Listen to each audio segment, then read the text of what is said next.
Hey there, this is Alana Terry. You are listening to the Successful Writer Podcast. Hope things are going really, really well for you today.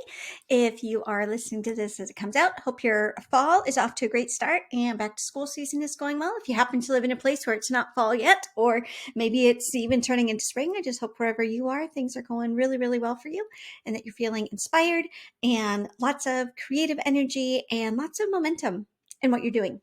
We had a really great discussion a couple weeks ago with our Patreon community. So we're real active at patreon.com/successfulwriter.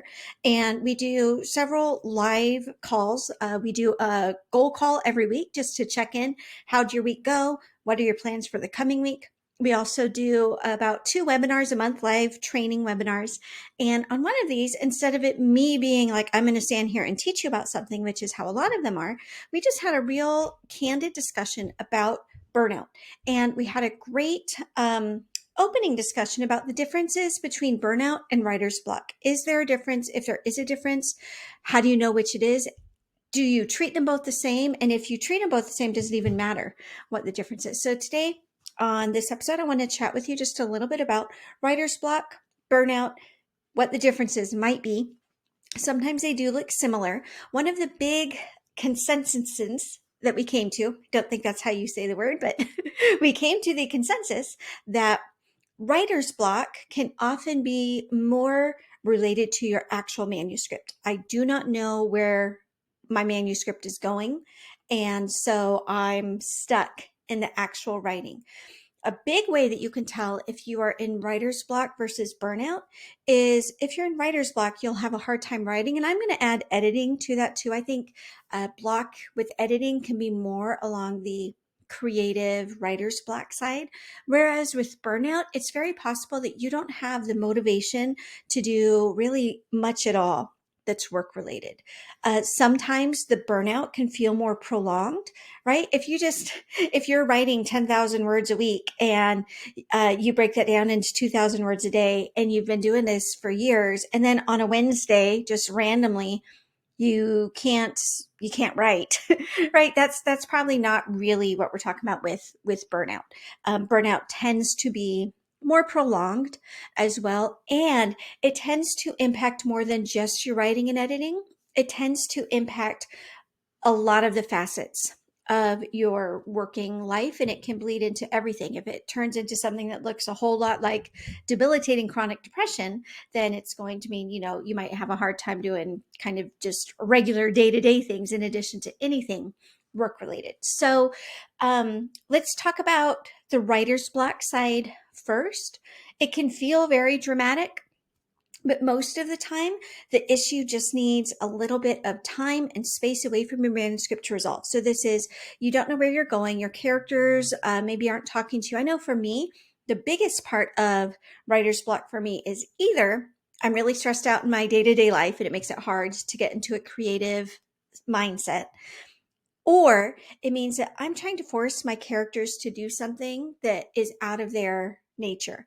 And so my books tends to be maybe a little more character driven. So I've got the plot in my head, but if I'm trying to make my character do something in order to serve the plot and take the plot where it needs to be, but my character is kind of being forced to do something that goes against their personality or their nature, that's where for me, things just fall apart.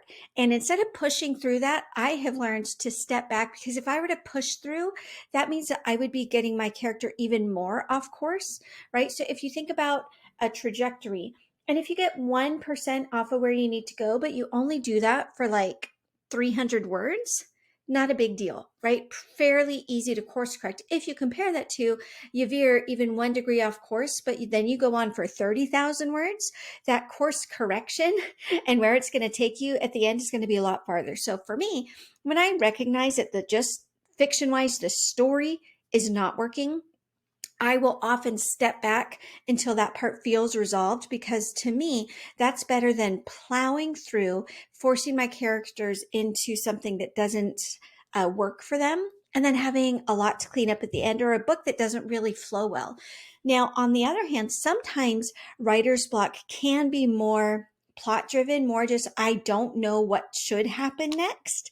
In that case, sometimes taking a step away is best. Sometimes what actually is best is just writing the next sentence. You might know where the next 10 chapters are going to go.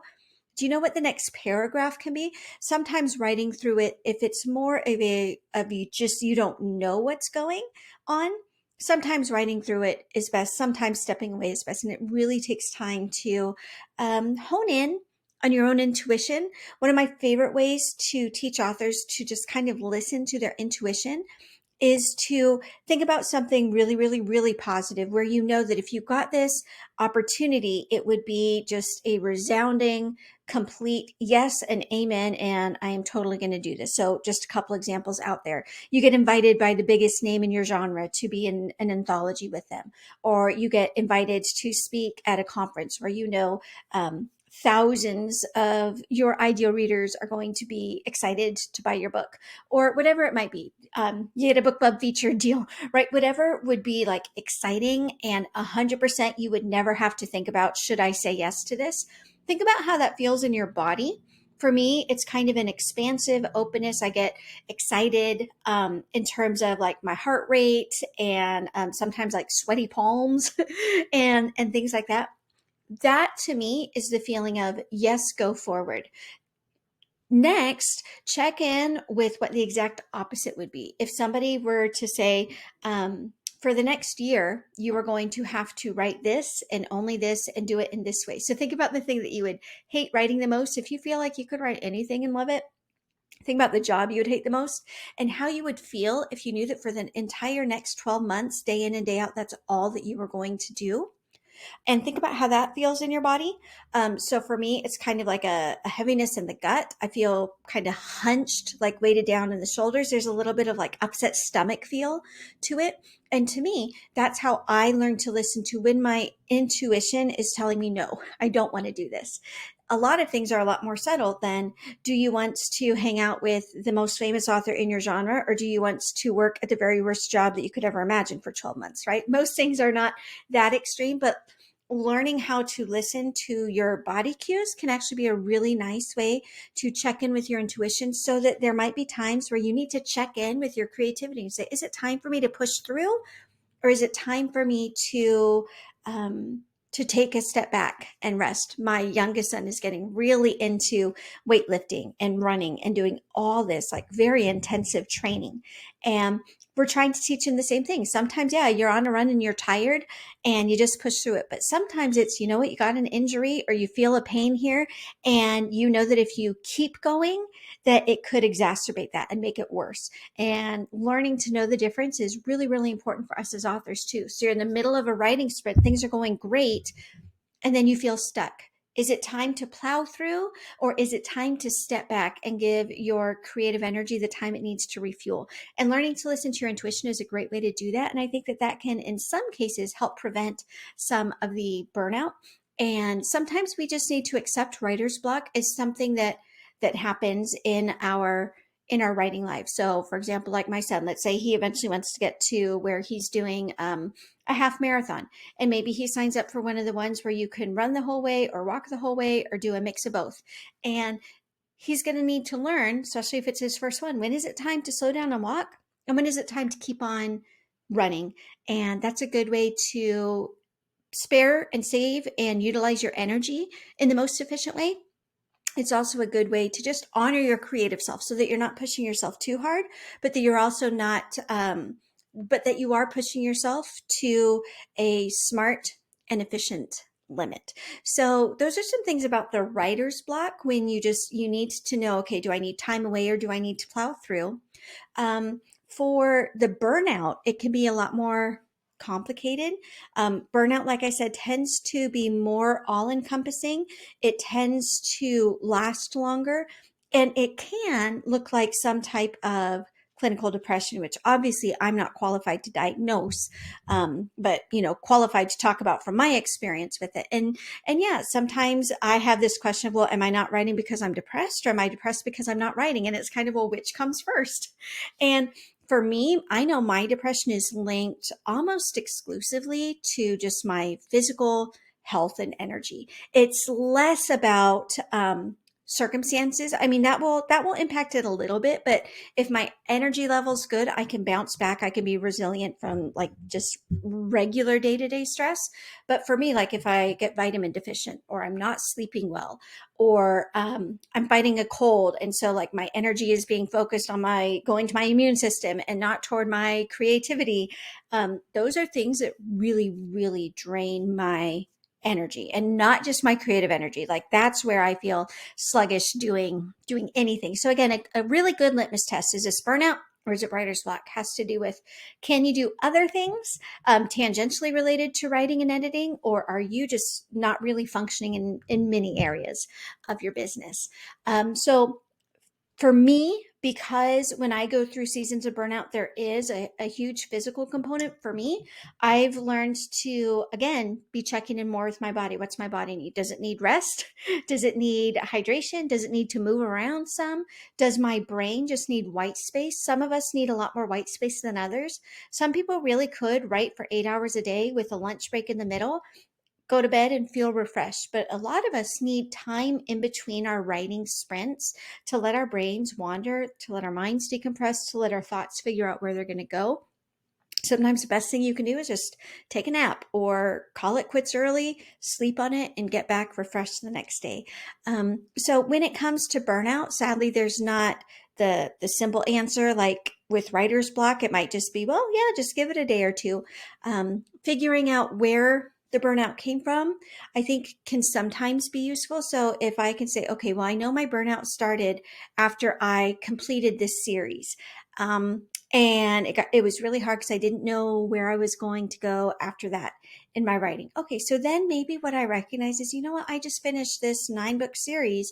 Maybe I just need to give myself a little more time between finishing an entire series than I would between finishing one book in a series and starting up with the next. So if we can recognize where it comes from, sometimes that helps us, even if it doesn't tell us how to cure it. I mean, we would all love the finger snap that cures something like writer's block or burnout. But sometimes just knowing where it comes from can help it feel less dramatic. Like I remember getting really, really, really depressed with my first 2 pregnancies during the first trimester. And I felt like a monster. I felt like I didn't recognize that it was a depression that was hormonally driven. And so I thought that I was just a terrible person. And sometimes we do that with our writing. We might get burned out because we're not in good physical shape, or because something really hard has happened, or we've just wrapped up a really big series. But instead of thinking, oh, okay, I just finished this really long series, of course, I'm going to need a little bit more time to decompress.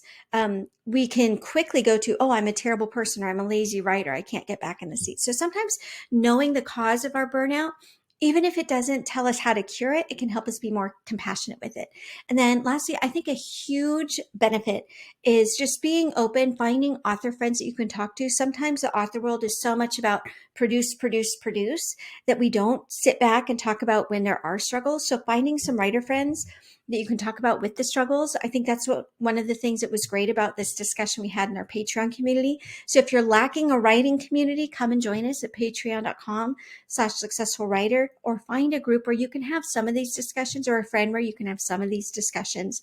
And even if, like I said, that it might not pull you out of your block or your burnout immediately, but it can absolutely help you not to freak out when you're in kind of that pit. I've learned that sometimes we just have to ride those waves, right? So if you're kind of like me and you're subject to fluctuating energy levels and fluctuating moods, yeah, there are some things that we can try to do to make that less of an issue, right? Being more attentive to the things that drain your energy or things like that. But other times we just kind of need to learn to write it. So if you're at a low right now, whether through writer's block or burnout, I hope that the very least this gave you some encouragement to enjoy where you're at right now, in as much as you can. Recognize that the writing and the creative life does have an ebb and flow to it, so you're not going to stay in this place forever. And try to surround yourself with some positive people who can keep you encouraged, even if you're in that slump for a little bit. So that's it for now, and hope you all have a great day.